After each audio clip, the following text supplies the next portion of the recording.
Senator Albritton. Here. Senator Beasley. Senator Nelson. Here. Senator Pittman. What's the quorum? Senator Sanders. Here. Senator Smitherman. Senator Singleton. Senator Marsh. Here. All right, we've had some folks sign up on both sides, and we'll start with the proponent side. Mr. Chip Hill is Chip, and Mr. Hill, if you come to the microphone, and my timekeeper is about to hit the button. Thank you, Senator.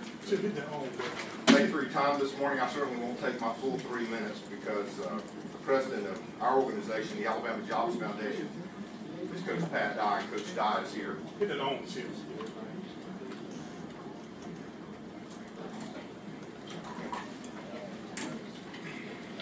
Stop the clock. Working now? I'm Chip Hill, the Executive Director of the Alabama Jobs Foundation, and as I mentioned just a moment ago, I certainly won't take much time because the president of our organization, Coach Pat Dye, is here. I know you'd love to hear Coach Dye's unique insights. I did just simply want to say that we do not envy the position that the state legislature is in. We know these are very difficult times, and we know there are different plans being put on the table, and that you have to make some very tough choices for the people of Alabama in this historically unprecedented time. The Jobs Foundation was created for one purpose. We looked at every proposal that was laid upon the table and found that the constitutional amendment being proposed by Senator Marsh was the most attractive option for the people of Alabama, and that's what we have been working to promote around the state. As you all know, the Marsh Amendment, according to a study at AUM, will create 11,000 new jobs. It will generate an economic impact of $1.2 million and annual revenue of $400 million.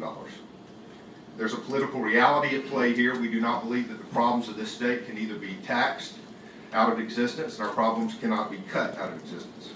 It's going to take a long-term revenue source for us to be able to solve our long-term problems. And the Marsh Amendment does just that.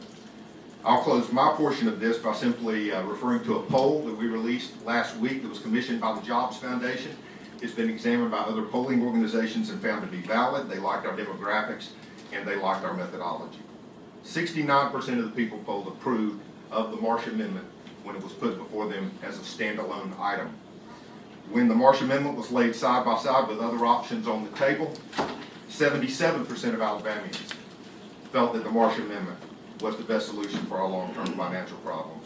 But overall, and perhaps the most resounding voice that we're hearing from that poll, an overwhelming 89% of Alabamians want a right to vote on the gaming issue. And those of us in politics know well that 89% is about as close as you're going to get to unanimity in any political polling vehicle.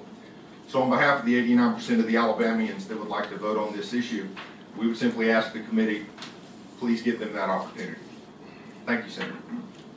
Committee members, first of all, I want to say to you that lotteries and casino gambling have proven to be the biggest public policy failure everywhere they've been tried through the years, over the last 40 years. The Arkansas News recently reported that the state lawmakers, this was back in February of this year, got a sobering picture Wednesday of the Academic Challenge Scholarship's future as proceeds from the Arkansas Scholarship Lottery, which funds the scholarship, dwindle in the face of declining ticket sales.